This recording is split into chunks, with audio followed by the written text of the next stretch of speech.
Okay, ladies and gentlemen, we are back. Today's the day we're gonna put the Scandic back together.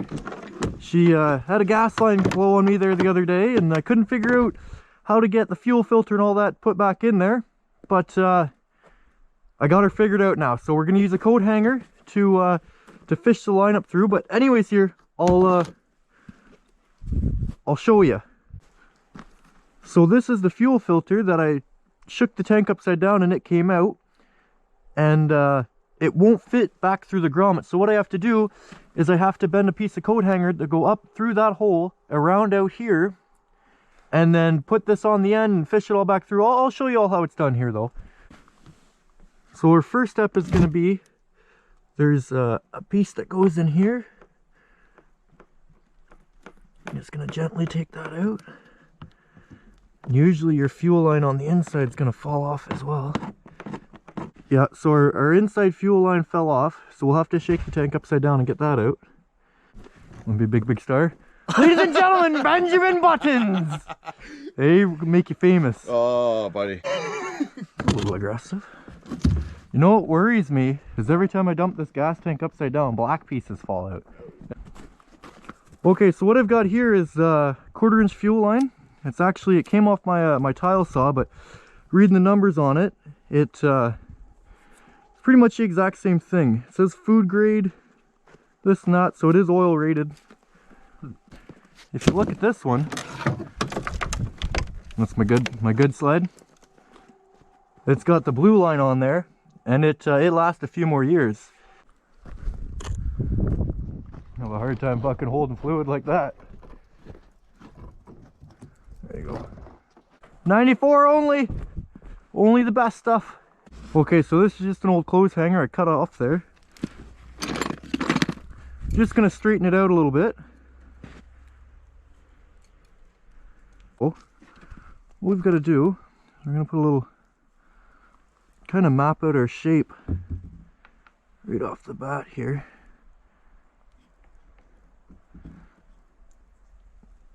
Nothing too crazy. So if we map out that shape, it'll just give us a little bit better of a chance to get that in there.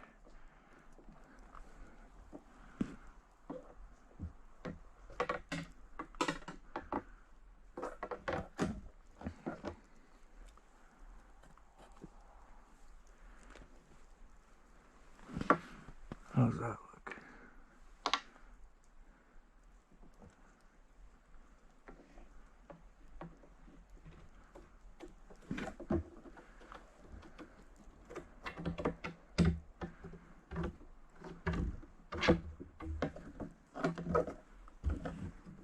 Try that again, put a few different bends in it.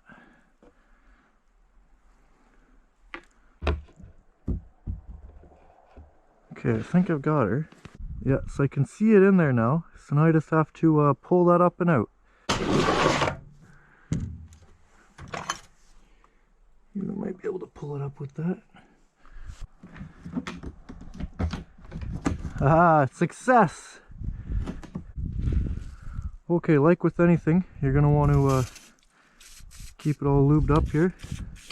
Just slides through a lot easier. Oh, I can see it. Oh, it always helps when you put WD-40 all over it first.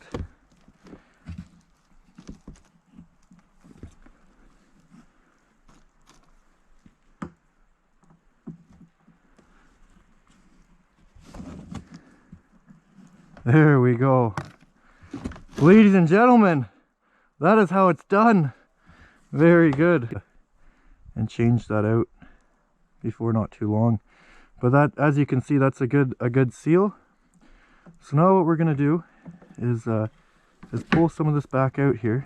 The bottom of my fuel tank is about this far in. So what we're gonna do, okay, so we're just gonna push that in about this far to make sure that we have lots of length in there. Now, when you forget your good knife at work, you always want to make sure that you've got a good serrated kitchen knife on hand, and then you can just cut right through that, nice and clean. little bit of dust on there, we'll give that a little blow off. So now, coming out of that piece there, we've got, so this will be pushed into the grommet, and our line's going to go on there for our in tank, and then our X tank is going to be on this side of it. We're going to push all of our fuel line in here, and that should be resting right on the very bottom. Now this is a little thicker, so it holds better in that grommet. We're just going to give everything a good shot to make sure that that goes in okay. Now as you can see, now that is sealed up nice, and that would be ready to install. As you can see on there, it has a direction of flow. It's pointing this way, so we're going to make sure that we have it installed like that. So when you're putting these tanks back in, I find it's always best, that's a nice tight rubber seal there, so it's always best to slip it up a little bit.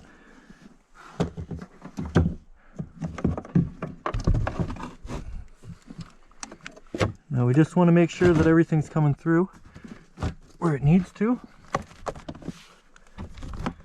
Careful not to pinch anything.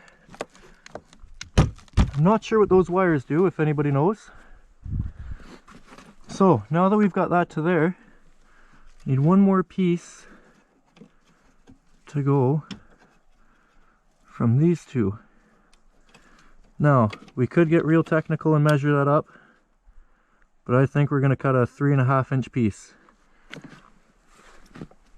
Okay, so we're going to clip it onto here.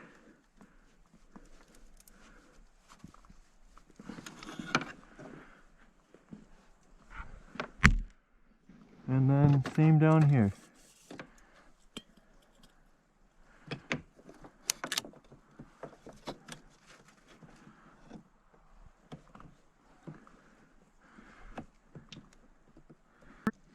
Okay, so as you can see, we've got our fuel filter on, going back to our main line that goes to the fuel pump and to the two carburetors. I do have these couple lines to change out, but that can all be done afterwards. This one here came right off of, I don't know if you guys can see that. Okay, so that's all our fuel lines put back together and back in place now. Now we have to reconnect this air box and install the gas tank and seat. Okay, we've got the air box all back on there. Now we're going to reinstall this fuel tank. Well, this is interesting. My registration says 94, this says 93, and I've got one down below that says 93 as well. So maybe manufactured 93 and put on the road 94? That must be my fuel. Okay, we'll let you guys know.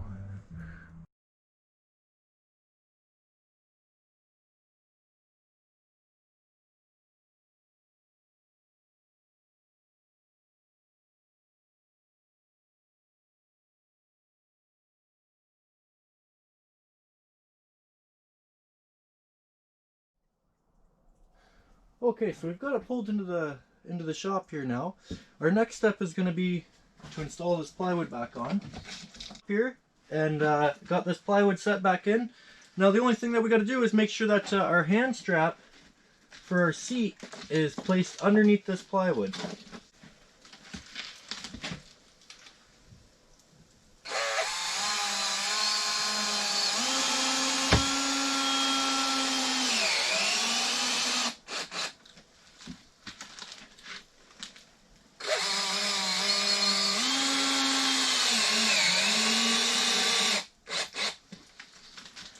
Okay, now that that's all nice and secure back here, we're going to install our front clips.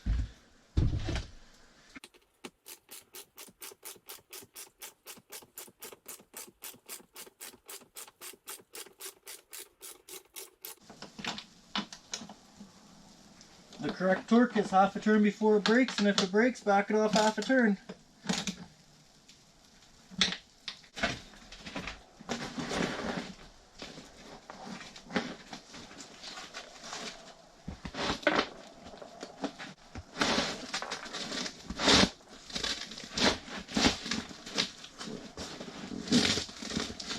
Okay, that's it. Thanks for watching. Have a great day, and I'm going to go for a ride.